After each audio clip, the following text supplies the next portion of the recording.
Mon nom c'est Chakon Olatunji Philippe. Et je suis le promoteur du centre Iroko. Nous sommes spécialisés dans la transformation du manioc en gari et en ses dérivés. Et parlant de dérivés, nous avons du tapioca, nous avons du gari amélioré et au lait de soja, au lait de coco, gari au jus d'ananas. Et nous faisons aussi de l'afou, qui est une pâte fermentée et consommée dans la commune de Kétou principalement. Nous faisons aussi de foufou instantané, c'est-à-dire foufou en poudre que vous pouvez utiliser dans les ménages directement. Et nous faisons aussi un peu de la farine panifiable. Ça, c'est juste un tout petit compte tenu du cadre de l'activité. Et je suis à Kétou Centre, et principalement au quartier au Kéola. Et je suis titulaire d'un baccalauréat. J'ai continué les études universitaires, j'ai fait 2 ans. Après les 2 premières années, je me suis dit bon, qu'il fallait à ce que je vienne m'installer aussi, parce que c'était une activité des parents. Et puis dans le temps, les parents ont commencé à avoir des réticences. Et je me suis dit que j'allais faire une école de transformation, ce que j'ai fait d'ailleurs commencer juste pour quand même améliorer un peu le système de transformation que j'avais vu auprès des parents. Donc après ça, j'ai juste fait 2 ans à l'université, je suis revenu. Maintenant, puisqu'on utilise des équipements ici, j'ai dû me faire renforcer en maintenance, équipement, des matériels agroalimentaires. J'ai eu aussi une formation en technologie de production de quelques aliments. Et dans le centre Songhai aussi, je me suis fait former dans les trucs d'énergie renouvelable pour pouvoir quand même voir dans quelle mesure je peux moderniser un peu mon unité.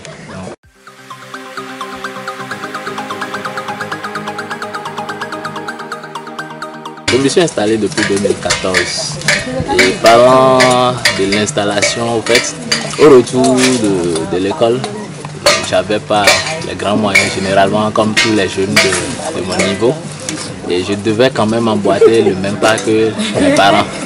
Donc j'ai dû d'abord travailler pour mes parents, c'est-à-dire je me considérais comme une main dans l'activité des parents.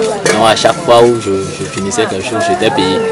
Maintenant c'est ce fonds que j'ai regroupé et puis c'est comme ça que j'ai démarré petit à petit avec de petits équipements. C'est vrai aujourd'hui je suis à un certain nombre d'équipements, mais j'avais commencé par pratiquement un au niveau de chaque équipement. Et je suis arrivé ici aujourd'hui. C'est vrai que c'était pas facile, du fait que une unité de transformation, surtout ce que nous faisons, ça demande énormément de l'argent.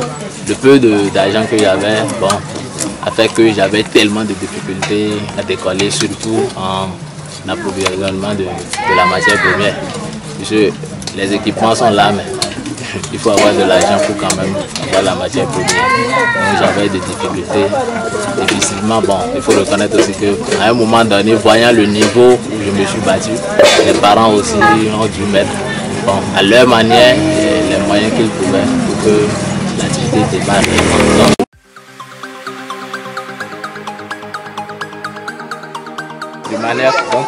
Le manioc est râpé de l'autre côté. Et puis, pour pouvoir râper, on amène de ce côté pour presser. Donc, on extrait l'eau, c'est-à-dire le jus. Donc, ça, ce sont les fesses. Puis, nous en avons 3 ici. Là, on a une râpeuse de manioc ici.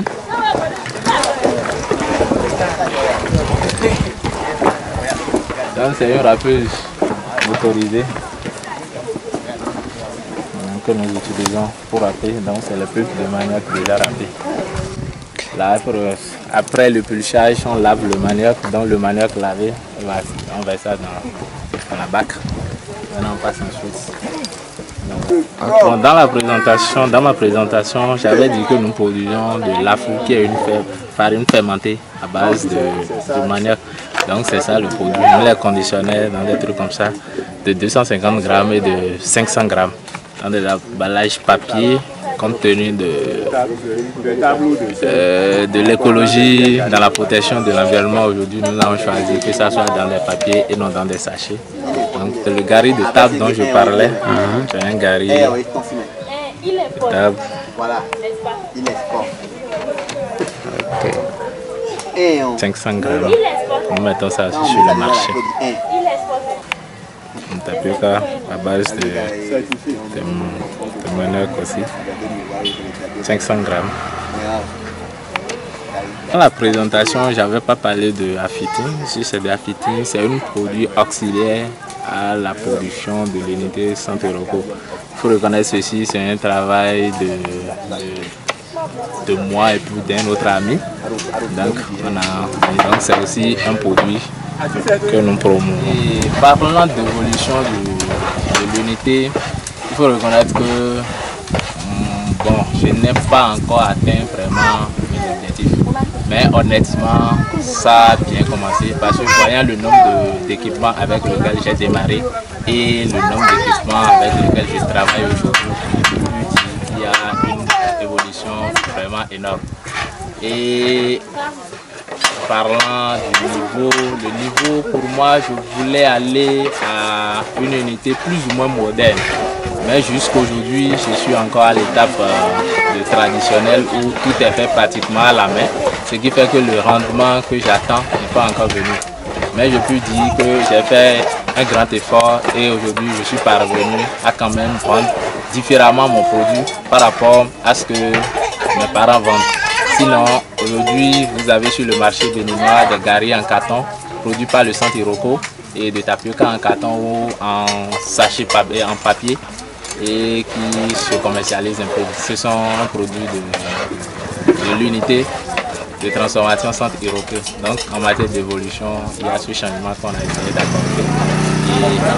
Et c'est un travail d'environ 3 mois qui a abouti à tout ça. Sinon, c'était planifié, je planifiais, ça n'arrivait pas. À un moment donné, j'ai eu quelques appuis techniques, je dirais, qui m'ont permis d'arriver à ce niveau. Donc aujourd'hui, le Santé Roko produit des garis type vendus en carton et dans des sachets directement consommables et qui est très pratique surtout pour les tables. Et on les appelle d'ailleurs des garis de table. Donc, nos ambitions sont en train d'être freinées, je dirais, pour l'instant à cause de quelques difficultés. Et parlant de difficultés aujourd'hui, il faut reconnaître que le travail est encore manuel, c'est-à-dire traditionnel. C'est seulement la main qui opère. Si on pouvait disposer des matériels et des équipements plus ou moins modernes à certaines étapes, ce serait vraiment un grand atout parce que nous prenons l'exemple de la fabrication. Vous voyez un peu, les dames sont là, il y a la chaleur du feu, il y a la fumée, tout ça là qui indispose, ce qui fait que la quantité que nous espérons par jour, elle n'arrive pas à pouvoir sortir ça indépendamment de la volonté. L'autre difficulté aussi que nous manquons d'organisation en matière de technique. Donc, parlant de technique, on a besoin de quelques techniques, notions de techniques de production et pour quand même aller de l'avant dans l'activité. Aussi, il faut admettre que aujourd'hui, comme chez tout entrepreneur, il y a aussi les moyens financiers qui font vraiment le problème majeur, je dirais. Parce que s'il y avait les moyens, c'est facile de quand même installer tout ce que je suis en train de dire. Dans les difficultés financières.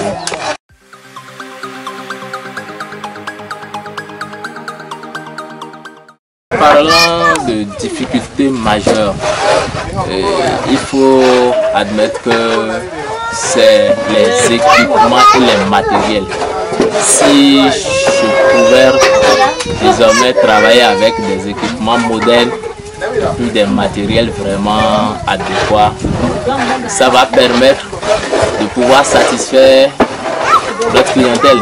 Je l'ai dit tout à l'heure qu'aujourd'hui nous mettons sur le marché du gari instantané que vous pouvez mettre sur votre table et consommer directement. Et nous n'arrivons pas encore à en fournir assez, juste parce que les conditions dans lesquelles nous produisons ne nous permettent pas encore d'aller à une grande quantité avec ce type de gari.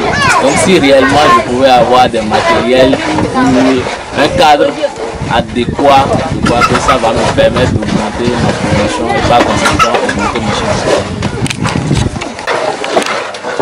Donc, comme attente, j'attends que mes capacités soient renforcées en matière de technique et de transformation du manioc en gari et en cette dérivée. Aussi, j'attends à ce que mes équipements soient vraiment des équipements modernes et aussi, pourquoi pas, ne pas aller à la certification de mes produits en passant bien sûr par un label.